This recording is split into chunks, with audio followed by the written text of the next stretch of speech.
I understand. Then let me tell you a little story. Our family once needed to take a trip to the desert when Dunyarzad was just a baby. Along the way, we were attacked by bandits. They had superior numbers and quickly overpowered our bodyguards. When all seemed lost, a group of passerby Eremites lent us their support. Those Eremites were Kusela's brigade, Dekan al-Ahmar.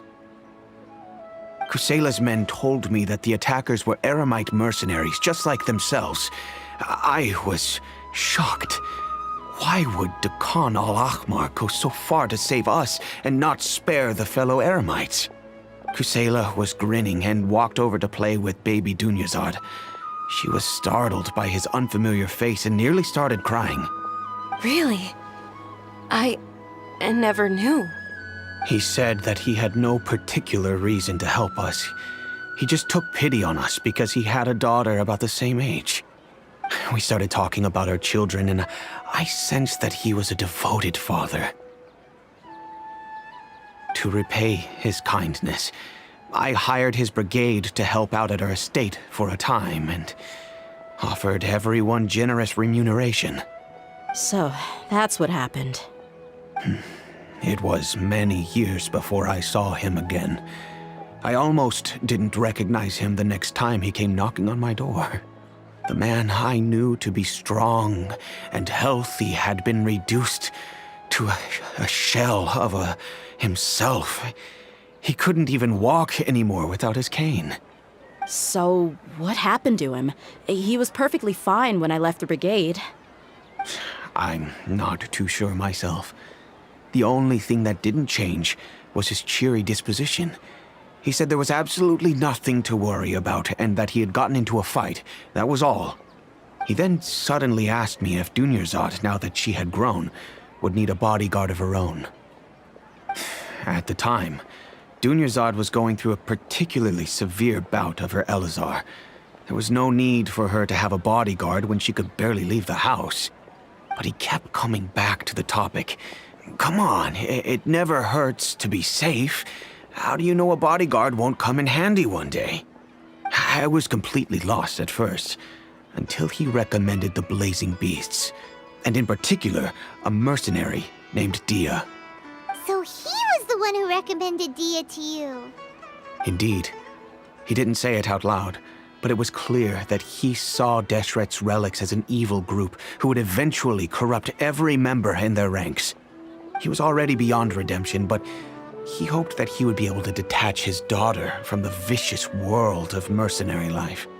If Dehya could stay in my house and keep working as a bodyguard, then gradually her affinity for the desert would decrease, and she'd be able to leave her previous life behind.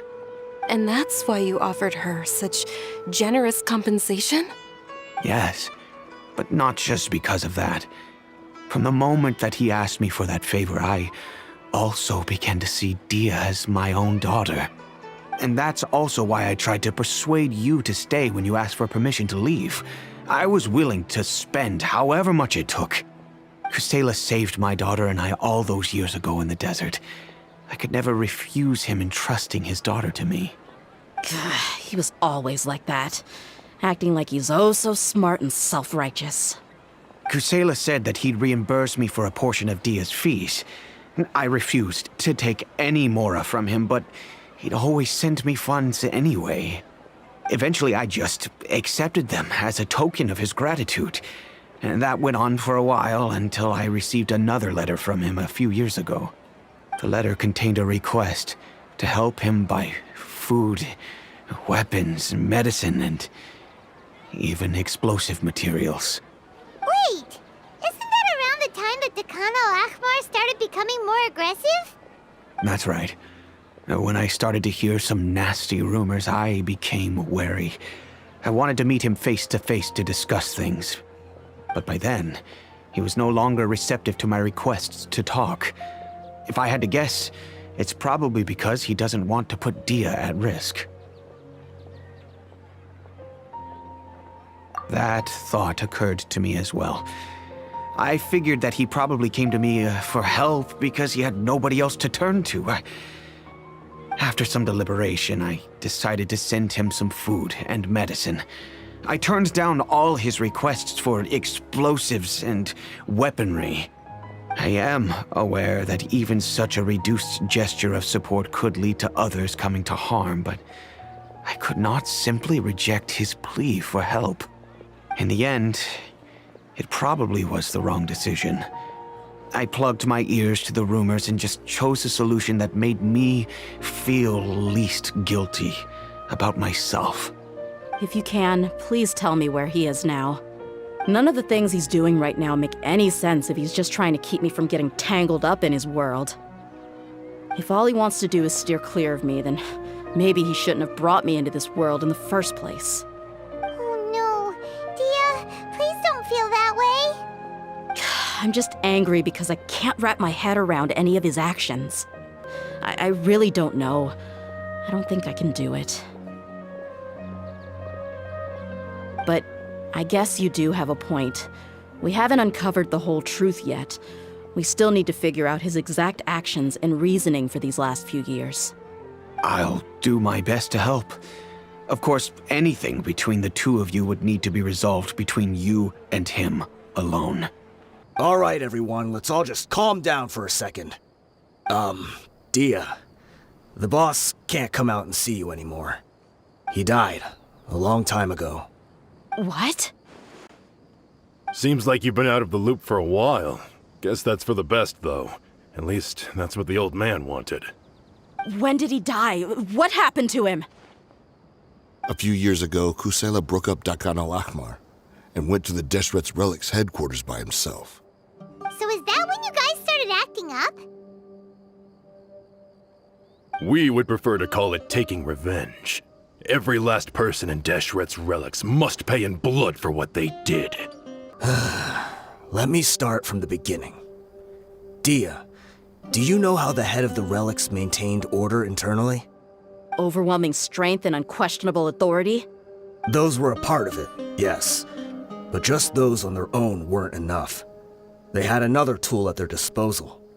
They called it a person's record.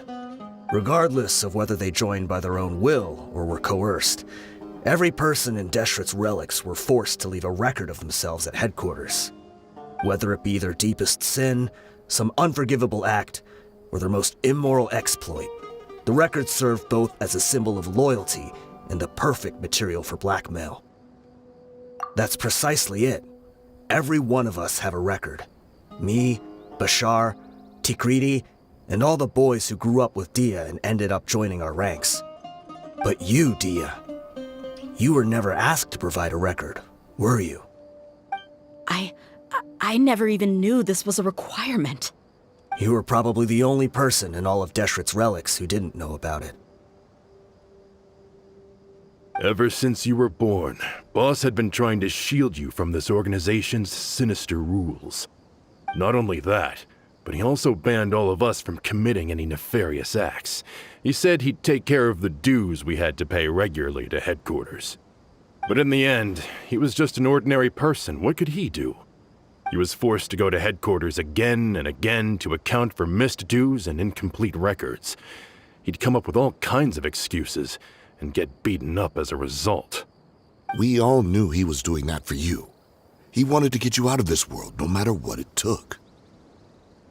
And that's why he became a shell of himself and couldn't walk without a cane. Wait, but that doesn't make any sense. I didn't know about any of this, and I'd never seen him get injured or beaten. Because you were too young at the time. How would you ever tell between wounds from a beating and wounds from battle? When you left home after that final argument with him, he seemed to age by a decade overnight. Even his hair went gray. So even the blazing beasts were... Yep. It was all his doing. Had he not arranged them to come to you, you probably would have been reduced to a pulp before you ever left the desert. A few years ago, Boss said he needed to make another trip to headquarters. He was already pretty weak then, and we all assumed he was going to get beaten again. I suggested that he hand the role of leadership over to me, but he said there was no longer any need, since the Khan al-Ahmar would soon be no more. His words made no sense to me. But that night, we heard that a massive fire tore through headquarters and razed everyone's records to ash. Everyone gained their freedom that night. Many members fled, not just from our ranks, but from the other brigades as well. But how could we leave with a clear conscience? All of us who knew exactly what had happened. The boss can't have just died for nothing. Those heartless jerks at headquarters took him from us. From that point on, the sole purpose of Dekan al-Ahmar became revenge. The big fire that boss started was quite a blow to headquarters' strength. It's given us the opportunity to launch our attack. Even though we're outnumbered, we vowed to see our revenge through to the very end. So this box contains everything that Dehya's father left behind. Huh. It feels lighter than expected. Well, back in the day, the first thing he did with any Mora was spend it on things like drinks and meat. But let's see what's inside. What's this? It's just a bunch of junk. It kinda stinks. Perhaps it's just been left unopened for too long. A handwritten copy of a storybook. The paper's already yellowed, and it looks like it's about to fall apart. It was against the Academia's rules to possess books for personal use. If he was going to break that rule, he could have at least copied something useful. That probably means this was really important to him. And here are a few bags of children's snacks. The packaging's completely deteriorated. Maybe that's where the smell was coming from.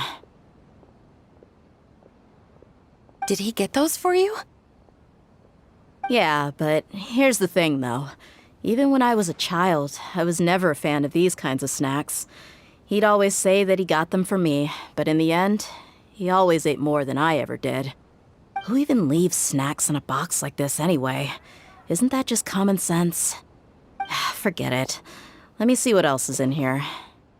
A razor, some buttons, some round iron tiles, a wooden toy puppet, a wool scarf, which from the looks of it probably belonged to a woman, and a hair clip? Why are these things here? I'm suddenly feeling a little scared. I'm sorry, my lady, but this is just the kind of man he was. He probably saw this box as some kind of personal trash heap and dumped any and everything in there. 2 empty liquor bottles. Tell me, you guys, are these the kinds of things that a normal person would leave behind? Huh? There's something in the bottle! Oh, you're right. All right, I got it out. It seems to be a piece of paper with some writing on it. The bottom part's all damaged from moisture, though. Let's hope the writing didn't smudge. I was suddenly seized with an urge to write a letter after finishing this bottle. I just folded it up and left it in the bottle, though. If I end up forgetting about it, it won't really matter. To Dehya. It's a letter for me? It's all right. I'll just read it out. If he went to the trouble of writing a letter, there must have been some important things that he wanted to say. Or at least record down. My condition's becoming worse and worse. Can't even walk without a cane anymore, much less go out and have fun. Guess I don't have many days left. If you're reading this letter, then I suppose I'm already long gone. You were adorable as a baby. Everyone loved you. And regardless of whether you were crying or laughing, everyone enjoyed having you in the group. But once you grew a bit older, you were no longer nearly as happy or cute. It's probably Idrisi's fault. He was never up to any good. Can you believe this guy? He can point the finger at himself. Anyway, back to the point. To summarize, I'm writing this so you would know not to feel sad for me, even if you end up finding out the truth. The reason being that I was never your father to begin with. Wait, what? Surely, he must be joking, right? I don't know. I was quite formidable when I was young, and 100 times cooler than some so-called flame main. Really felt like the whole world was under my feet. With just a teeny tiny bit of effort, I felt I could rule over the entire desert. But as fate would have it, I went out into the desert for a drink one day and discovered a baby in the sands. It was you. You were just lying there, small and helpless. You were so tiny that if the wind blew for just a little while longer, you would have been buried forever. But your cries were so loud they made my head hurt. Now that I think of it, you really were a bundle of energy. Sounds like he's serious. I told Idrisi and the others that I had slipped up with a woman while out and about. None of them even doubted me. I'm sorry that I had to lie to them for so long, but I really had no other choice. I was their most esteemed leader, after all. It's not like I could just tell them that I suddenly wanted to play at being a father. At this rate, I'll puke up all the liquor I just drank from this bottle. Anyway, Dehya, you possess the kind of freedom and kindness that we could only dream of. As far as how you should live your life, that'll be up to you to decide. That's the end of the letter. In the end, he was still thinking of me as a little child. I suppose, or I would have suffocated under the sand a long time ago. He was a good father to you. The fact that he wasn't a blood relative doesn't change that. Yeah, it's just a pity that we had to learn the truth of everything like this. Do you already have some ideas about the decision that he wanted you to make? I do. If he first found me alone in the sands, then I want to try my hand at finding the person who abandoned me. I just have one wish. To tell them a story. That there once existed a childish and foolish jerk with a heart of gold. And that only under his care was I able to grow and mature into the person I am today. If you end up finding any leads, can you share them with us? We go on adventures all the time. Maybe we'll be able to find some information for you. Sure, I appreciate it. I wasn't expecting you to be so enthusiastic. I'll help too. Thank you. All of you. Thank you so much. My life has certainly had its twists and turns, but I've always considered myself lucky. Because no matter where I've gone, I've always been surrounded by incredible kindness.